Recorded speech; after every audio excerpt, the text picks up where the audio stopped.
ఉద్యోగులందరికీ చెప్తా ఉన్నాను, నేను పోలీస్ వ్యవస్థను గౌరవించేవాడిని, పోలీస్ వ్యవస్థను వాడుకునే వ్యక్తిని కాదు. సో మీకు మేము మాటిస్తున్నాం, మేము రాగానే కానిస్టేబుల్ రిక్రూట్మెంట్, పోలీస్ రిక్రూట్మెంట్తో పాటు మీకు అందరు ప్రభుత్వ ఉద్యోగులకి కూటమి ప్రభుత్వం రాగానే 1 నుంచి 5 తారీఖు లోపు మీ ఉద్యోగాలు కానీ, మీ టీఏలు కానీ, మీ డిఏలు కానీ మీ ఖాతాల్లో పడిపోయేలాగా మేము బలంగా మీకు భరోసా ఇస్తున్నాం. ముఖ్యంగా రైతాంగానికి, కొలిపర్ల మండలంలో రైతాంగానికి కానీ, ఆంధ్రప్రదేశ్లో ఉన్న రైతాంగానికి కానీ మనం చాలా రిపేర్ చేయాలి. చిన్న చిన్న చెక్ డ్యాంలు అవసరం, పంట కాలువలు పొడికలు తీయడం, లేదంటే చాలా తొందరగా పూర్తి చేయాల్సిన, తక్కువ డబ్బు వెచ్చించి కొన్ని పూర్తి చేయాల్సిన ఇరిగేషన్ ప్రాజెక్టులన్నీ కూడా వెంటనే పూర్తి చేయడానికి పూర్తి ఫోకస్ పెడతాం. రైతాంగానికి రైతు భరోసా కేంద్రాల్లో తప్పుడు రైతు భరోసా కేంద్రాలు కాకుండా నిజంగా పనిచేసే ఎమ్మెల్యేలు ఎలా ఉంటారో మన తెనాల నుంచే మొదలు పెడతాం. నాదెండ్ల మనోహర్ గారి నాయకత్వంలోనే మొదలు పెడతాం. అన్ని కులాలకి నేను ఏ రోజు కూడా ఇక్కడున్న ఆడపడుచులకి, అక్క చెల్లెళ్ళకి, పెద్దలకి, ఇక్కడున్న యువతకి చెప్తున్నాను, ఒక్క కులాన్ని నమ్ముకొని నేను రాజకీయాలు చేయట్లా, ఒక మతాన్ని నమ్ముకొని నేను రాజకీయం చేయట్లా, ఒక ప్రాంతాన్ని నమ్ముకొని నేను రాజకీయం చేయట్లా. జాషువా చెప్పినట్టుగా విశ్వనరుడు, అన్ని కులాలు, అన్ని మతాలు, అన్ని ప్రాంతాలు సర్వసమానంగా ఉండాలి. మానవ హక్కుల్ని ప్రతిష్ఠించడానికి, అంబేద్కర్ గారు చెప్పిన ఆశయాల్ని ముందుకు తీసుకెళ్ళడానికి, ఓడిపోయినా కానీ మీకు తెలుసు ఓటమి ఎలా ఉంటుందో. ఒక ఎగ్జామ్ పోతేనే బాధపడతాం. అలాంటిది ఒక ఆశయం కోసం వచ్చిన నాకు 2 చోట్ల ఓడిపోతే బాధ ఎలా ఉంటుందో మీకు తెలుసు. తట్టుకొని ఎందుకు నిలబడ్డానంటే అందరూ పారిపోతారు.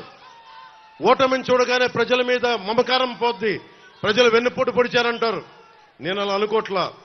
మీరు ఉన్నా లేకపోయినా వకీల్ సాబ్ చెప్పినట్టుగా నేను మీ కూలీని.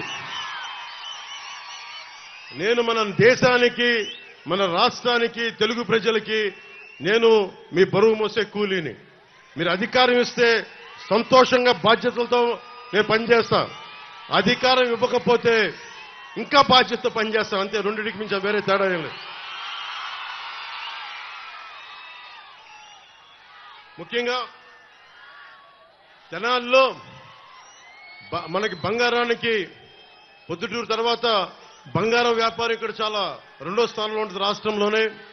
అలాంటి చోట ఇక్కడ బంగారు మనకి నగలు చేసే నిపుణులందరికీ కూడా ప్రత్యేకంగా స్కిల్ డెవలప్మెంట్తో పాటు భద్రత కల్పిస్తాం. అలాగే ఎక్కడ దొంగతనం జరిగినా చాలా మంది గోల్డ్ షాప్ ఓనర్స్ చెప్తా ఉన్నారు, విశ్వబ్రాహ్మణుల సమాజం చెప్పింది, పోలీసు వచ్చి మమ్మల్ని ఇబ్బంది పెడతాను ఎక్కడ దొంగతనం జరిగినా అంటే. ముఖ్యంగా బంగారు వర్తకులందరికీ అలాంటి పరిస్థితులు రాకుండా మేము మీకు భద్రత కల్పిస్తాం.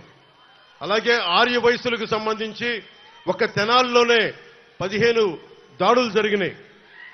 వయసు సమాజానికి నేను తెనాలి సభ నుంచి చెప్తున్నాను, రాష్ట్రం అంతా మీరు వ్యాపారం చేసుకోవడానికి మేము మీకు అండగా ఉంటాం. మీ మీద ఎవరు దాడులు చేసినా సరే వాళ్ళకు ఒక బలమైన ఎస్సీ ఎస్టీ అట్రాసిటీ ఎలాంటి కేసులు బనాయిస్తామో ముఖ్యంగా వ్యాపార వర్గాలకి అంత బలమైన భద్రత కల్పిస్తాం. అలాగే వయసు సామాజిక వర్గానికి కూడా నేను మీ దాతృత్వాన్ని పొందిన వాడిని చిన్నప్పుడు. రమేష్ గారు అని చెప్పి నెల్లూరులో నేను చదువుకున్నప్పుడు 8th class Bhavani book centre అనే పుస్తకం నడిపేవాడు. ఈరోజు నేను ఇంత చదువుకోగలిగానంటే ఒక వైశ్యుడి తాలూకు దాతృత్వాన్ని పొందినవాడిని.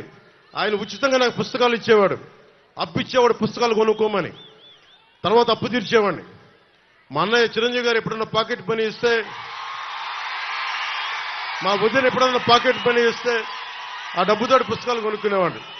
అప్పుడు దాకా ఒక రమేష్ నా ఫ్రెండ్ సీనియర్ ఆయన కూర్చొని అప్పిచ్చేవాడు. అలాగే నేను వైశ్యుల చదువుకున్నానంటే, ఇంగ్లీష్ మాట్లాడగలుగుతున్నానంటే నిజంగా నా ఫ్రెండ్ రమేష్ వైశ్యుల దాతృత్వానికి నేను రుణగ్రస్తుండే.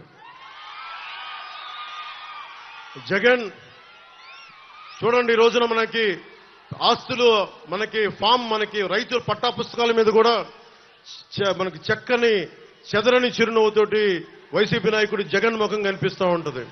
పొలాల్లో వేసే రాళ్లలో కూడా జగన్ ముఖ చిత్రం చక్కగా రాళ్ల మీద కూడా మనం గుర్తుపెట్టుకోవాల్సింది. పొట్టి శ్రీరాములు గారిని, అమరజీవి పొట్టి శ్రీరాములు గారిని. మనకి మీరు ఊహించుకోండి,